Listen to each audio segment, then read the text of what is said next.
Direct यहाँ जाएंगे। अनुभव છે કે નહીં? હા ને ના? પહેલા જ લોકો વિરોધ કરશે. ધ્રુવજી જેવા તપ કરવા જાય છે એટલે નારદજી તરત પરીક્ષા કરવા આવે છે અને કહે છે બેટા આ ઉંમર નથી તપ કરવાની. એટલે નારદ ધ્રુવજી કહે છે ના, આ જ ઉંમર છે. મારી માએ મને કહ્યું છે તપ કરવાનું છે અને હું પાછો જવાનો નથી. નારદજી કહે છે ચિંતા ના કરીશ, તારી માને હું અત્યારે સમજાવી દઉં છું, તારા પિતાને સમજાવું. ચાલ તમે ગમે એટલાને સમજાવશો પણ હું નીકળ્યો છું, હવે પાછો જવા માટે નીકળ્યો. આ માર્ગ પર આવ્યા છો, પાછા જવાનું નથી, હવે કેવળ આગળ જવાનું છે. શ્રી રામકૃષ્ણ દેવ સમજાવે છે એક કઠિયારો હતો. એક દિવસ એને બ્રહ્મચારી એક સંન્યાસી સાથે મુલાકાત થાય છે. સંન્યાસીને કહ્યું કે બેટા આગળ વધ. એટલે એને વિચાર આવ્યો કે ભાઈ સંન્યાસી મને કહ્યું કે આગળ જવાનું છે, હું તો રોજ ગમે તેમ લાકડા વેચીને મારું ગુજરાન ચલાવું છું, લાવ આગળ જવા દે મને. વનમાં ગયો તો ચંદનના ઝાડ મળ્યા, તો રાજી થઈ ગયો, વેચ્યા, માલામાલ થવા લાગ્યો. પછી એને યાદ આવ્યું આગળ વધ. કહ્યું છે આગળ ગયો તો ચાંદીની ખાણ મળી, તો કરોડપતિ બન્યો. પછી એને યાદ આવ્યું મારે આગળ વધવાનું છે, સોનાની ખાણ, પછી હીરા જવેરાતની ખાણ.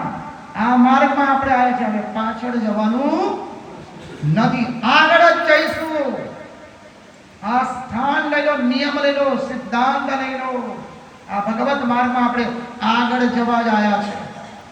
સત્યનારાયણની કથાથી આપણો ધર્મ શરૂ થયો, પણ અહીંયા ધર્મ પૂરો થવો જોઈએ નહીં. દત્ત ભાવની કરો છો 11:51, બહુ સરસ. અઘોર કષ્ટ કરો છો, કરો પણ વધારે કરવાનું છે. જે કરો છો એનાથી તૃપ્તિ થઈ ગઈ તો સમજો હવે અધઃપતન શરૂ થયું છે. તૃપ્તિ ના આવી જોઈએ. ધ્રુવજી પાછા નથી જતા. હવે નારદજી પ્રસન્ન થઈ ગયા. પરીક્ષા લીધી છે નારદજીએ, સરસ. આ લોકો જે આપણો વિરોધ કરે છે એ ભગવાને જ અમને મોકલ્યા છે.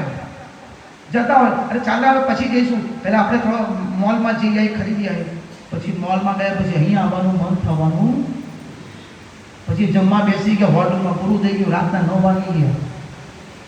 અને જેટલું હોટલનું ખાશું ને એટલા વિચાર ખરાબ બનશે અને ત્યાં પેલો વ્યક્તિ કયા વિચારથી ખાવાનું બનાવે છે આપણને ખબર. ઘરે ઝઘડી આવ્યો છે એ વિચારથી ખાવાનું બનાવે છે.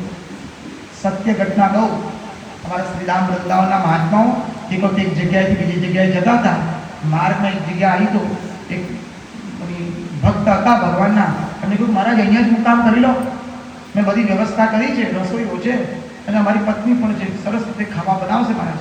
બધા મહાત્માઓ કે સારું ચલો.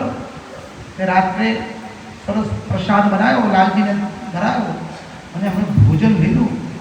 અને રાત્રે 5 મહાત્માઓને સંન્યાસ ધર્મથી વિરુદ્ધના વિચારો બધા સમજ્યા કંઈક ગરબડ. સવારે બધા ઉઠી હા બોલો, અને પણ આવા જ વિચાર ધંધા આવ્યા છે. બોલાવો શેઠને, બોલાય છે ને, બોલો રસોઈ કોણે બનાવ્યું છે? શેઠ કહ્યું ના અમારું જે બનાવ્યું. ના સાચું બોલો તમે. સંન્યાસીઓ ક્રોધે ભર્યા, પથ્થર આવે ના બચે. રસોઈ જો બનાવે છે, બોલાવો રસોઈયાને. રસોઈયાને બોલાવે, બોલો એવા વિચારથી બનાય છે. મને કહ્યું ના મારું લગ્ન હમણાં થયું છે થોડા દિવસ પહેલા. શેઠાણીને આવ્યા, ચલો તમે પવિત્ર છો કે અપવિત્ર? કે ના હું રજસ બનાવું છું.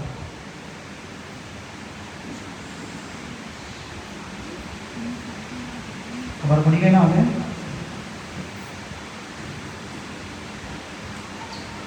મારા એમાં તો બધું ચાલે. હા કાળું આખું કપડું થઈ જાય ને, જે ગમેલા કાળા ડાઘ આવે એમાં કઈ ફરક પડતો. સિદ્ધાંતનું શ્રવણ કરવું. તમારે અનુભવ કરવો હોય તો કરજો. 3 મહિના ક્યાંય બહારનું ખાશો નહીં, કોઈના ઘર નહીં જવાનું. અહીં તો મારા ભગત ચિંતા નહીં જવાનું. કેવલ અમારે 3 મહિનાનું પારણ ચાલે, તમારાથી ખવાય કોઈના ઘરનું ખાશો નહીં. તમારા ઘરનું કેવળ પવિત્ર ખાવાનું. બધું ડુંગળી લસણ વાળું નહીં, બાજુ ચટાકાના વગાવતા નાખો લસણનો વઘાર ને ના ખવાય. તમો ગુણ છે, રાજો ગુણ છે. એટલા માટે આપણાથી બેસી શકાતું નથી એક આસન પર અડધો કલાક ત્યાં તો વાંધો જેમ બાટકીએ છે. સમજો આપણું જીવન બતાવે છે ક્યાં છે આપણે. પાલતી મારી કલાક પહેલા ઉઠે કેમ, પાલતી બદલાય કેમ, શરીર પર ખંજવાળ કેમ આવે, મન આટલું ભટકે કેમ? કારણ કે કશું પવિત્ર નથી. પકડો સિદ્ધાંત બને, બહુ સુંદર છે. કોઈની ઘરે જવાનું નથી, કોઈ તામસિક આહાર લેવાનો, ડુંગળી લસણ 3 મહિના કરજો કે શું થશે? આખી આ સિસ્ટમ સાફ થઈ જશે. સમજો ને, શુદ્ધ પવિત્ર ખાવાનું. અને વધારે પવિત્ર ખાવાની ઈચ્છો ને, મગની દાળ ને રોટલી ખાવી રાત્રે. કાં તો બહુ આપણે ખીચડી કઢી, સમજી ગયા કે નહીં? પવિત્ર એકદમ, બસ ખીચડી કઢી ખાઈ લેવી. શાકની બહુ જરૂર પડે નહીં. 3 મહિના અનુભવ કરવાનો. 3 મહિના પછી તમારા પરિચિતની ઘેર ખાવા જજો અને ખાજો, પછી તમારામાં જે પહેલો વિચાર આવે ને, સમજજો અને આ પવિત્ર વિચાર આવે છે. પણ 3 મહિનામાં સાધન વજન કરવું પડશે. એમને એમ નહીં થાય. પહેલો જ પવિત્ર વિચાર આવશે. ઘણા અનુભવ થઈ ગયા છે સ્વયંની જીવનમાં પણ. પુષ્કળ અન્ન એવો બહુ સિદ્ધાંત છે આ. એટલે ધ્રુવજી હવે તપ કરવા જાય છે. એટલે તરત જ નારદજી અને દ્વાદશાક્ષરી મંત્ર આપે. સમજો બહુ સુંદર છે. આપણે અધ્યાત્મમાં જઈએ, આગળ જઈએ, આપણા નિશ્ચયમાં દ્રઢ રહીશું એટલે આપણી પાત્રતા વધશે. ગુરુ આપ મળે આવી જશે, સત્સંગ આપ મળે, ભગવાન બધું ગોઠવી આપશે. સમજો, શોધવા પણ પડશે અને ભગવાન કૃપા પણ કરશે, બંને કરશે. અને પછી ગુરુ મંત્ર આપે, ભાજન કરો.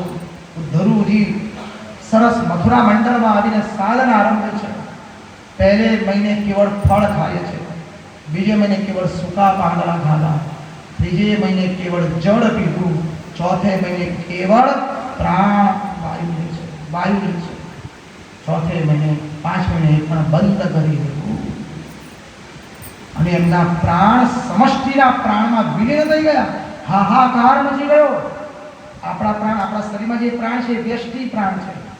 સમજો, પંચ પ્રાણ છે ને, યાદ છે ને? રોજ ધરાવો જો બોલતો ને, પ્રાણાય સ્વાહા, અપનાય સ્વાહા, જ્ઞાનાય સ્વાહા, ઉદાનાય સ્વાહા, સમાનાય સ્વાહા. એ પંચ પ્રાણ સમષ્ટિ સાથે એક થઈ ગયા. સમષ્ટિના પ્રાણ એક થઈ ગયા. હાહાકાર મચી ગઈ જગતમાં. મહાત્માઓ ભગવાન પાસે દોડે, જાઓ જલ્દીથી ધ્રુવને દર્શન આપવા માટે. ભગવાન કે છું જઈ રહ્યો છું. ભગવાન આવી ગયા, સામે ઉભા રહી. ધ્રુવજી આંખ નથી, ધ્રુવ આ છે, આંખ નથી ખોલતા. ભગવાને એ જે ચિંતન કરતા તે બંધ કરાવી દીધું. ધ્રુવજીનું ચિંતન બંધ, ધ્રુવજી આંખ ખોલી, સામે ભગવાન છે. શંખ ચક્ર ભગવાન પાસે. હવે ધ્રુવજી 5 વર્ષનું બાળક શું સ્તુતિ કરી શકશે? એ તો કઈ જાણતું નથી. એટલે તરત જ ભગવાને શું કર્યું? જે શંખ હતો તે ધ્રુવજીના કપોલ ઉપર લગાડ્યો, હોઠ ઉપર સ્પર્શ કરાવ્યો. શંખ કોને કહેવાય? જેના છિદ્રમાં શાંતિ છે એને કહેવાય શંખ. અને ભગવાને જ્યાં કપોલ ઉપર એ શંખનો સ્પર્શ કરાવ્યો, તરત જ સ્તુતિ શરૂ કરી. યોંત પ્રવિશ્ય મમ વાચમિમામ પ્રસુપ્તામ સંજીવયત્ન કિલ શક્તિધર સ્વધામ્નામ અન્યશ્ચ હસ્તચરણ શ્રવણત્વગારી પ્રાણાન નમો ભગવતે પુરુષાય તુભ્યમ. બહુ સુંદર સ્તુતિ કરી. સ્તુતિનો ભાવાર્થ શું છે? પ્રભુ, કોઈ તમારી સ્તુતિ કરવાની લાયક નથી. હું જે બોલું છું એ તમે જ બોલી રહ્યા છો. ચિંતન કરું છું એ તમે જ ચિંતન કરાવી રહ્યા છો. જે દર્શન કરું છું એ તમે જ કરાવી રહ્યા છો. હમ તિમિરે અમ તેજ જગવજે હમ રુધિરે તવ બલ પેટવજે હમ અંતરમાં તવ પદ ધરજે અમને રાખો સદા તવ શરણ. નરસૈયા કીર્તન ભજન લખ્યું છે અમર અત્યારે કોઈ નાસ્તિક હોય એમાં કંઈ નવાઈ નહીં એ જમાનામાં એ સત્ય સમજી એટલે કોઈ ચિંતા કરવાની નહીં કે આ નાસ્તિક છે. જો કોઈ નાસ્તિક હોય જ શકે નહીં એટલે સમજે કોઈ કે અમે ભગવાનમાં માનતા નથી સારું સમજો બહુ સુંદર તર્ક છે પણ બધાને આનંદ જોઈએ છે કે નહીં? હા કે ના? તો આપણા પરમાત્માનું સ્વરૂપ શું છે? સત ચિત્ત અને આનંદ. અમે એને ભગવાન કહીએ છીએ, તું કે અમે એને માનતા નથી પણ તું આનંદમાં તો આનંદ ને હા બસ તું નાસ્તિક છું જ નહીં, તું આસ્તિક જ છું. એ તો તારા અજ્ઞાનને કારણે તું કહે છે કે હું ભગવાનમાં માનતો નથી. કારણ કે બુદ્ધિ કાટ ખાઈ કંઈ નવું નથી. આનંદ બધાને જોઈએ છે એટલે કોઈ નાસ્તિક હોઈ જ શકે નહીં. પણ આ અંગ જે અંગના બેન વંશ અંગનો પુત્ર બેન એ ઈશ્વરને માનતો રાજા ઘણું સમજાવે છે પણ એ સમજતો નથી. હવે એનો બેન પુત્ર કેમ થયો? કારણ કે એને મૃત્યુની પુત્રી દૌહિત્રી સાથે લગ્ન કર્યું. હવે મૃત્યુની દૌહિત્રી સુનીતા એની સાથે એને લગ્ન કર્યું. હવે આપણે ત્યાં લગ્ન વખતે કુળ જોવાય છે ને? હા કે ના? જેણે પિતા માતાની આજ્ઞાથી કરી હોય ને બાકી ખબર છે આપણને. You are Bing informed. એવું વિચારતો ને તમારી પરમિશન લેવાથી યાદ રાખજો. You are Bing informed. ખબર પડે છે ને? તમને જાણ કરવામાં એથી વિશેષ કંઈ નથી. મારા પાસે બધા પ્રકારના લોકો આવે no Maharaj I want to marry with her. What is there for me to look into her family? You should not look. પછી ભોગ હતો કુળના સંસ્કાર આવ્યા વગર રહેતા નથી અને આવે ને આવે જ. આપણામાં જોયું ને મામા મામી ફોઈ ફુવા દાદા દાદી પિતામાં બધા આવ્યા છે કે નહીં?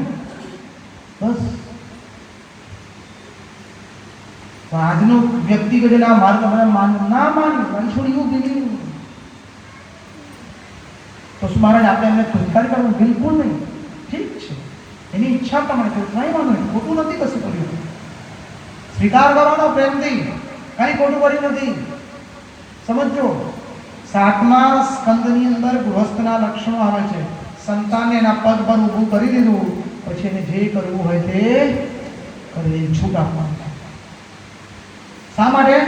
તારે ભાઈ જેની સાથે કરવા લગ્ન હોય જે ધંધો નોકરી જે કરવું હોય તે કર પણ તું મને ડિસ્ટર્બ કરીશ ને. કેમ? કારણ કે મારે હવે ભગવાન બનવાનું છે. માતા પિતાની જવાબદારી સંતાન પ્રત્યે ક્યાં સુધી છે? જ્યાં સુધી એના પગ પર ઊભો કરી દો ત્યાં સુધી. ના તો અમારા છોકરાને ત્યાં કે છોકરીને ત્યાં હજુ પારનું બંધાણું નથી મારું ઉપવાસ જ ચાલે પછી આપણે મરો કાંઈ કરવાનું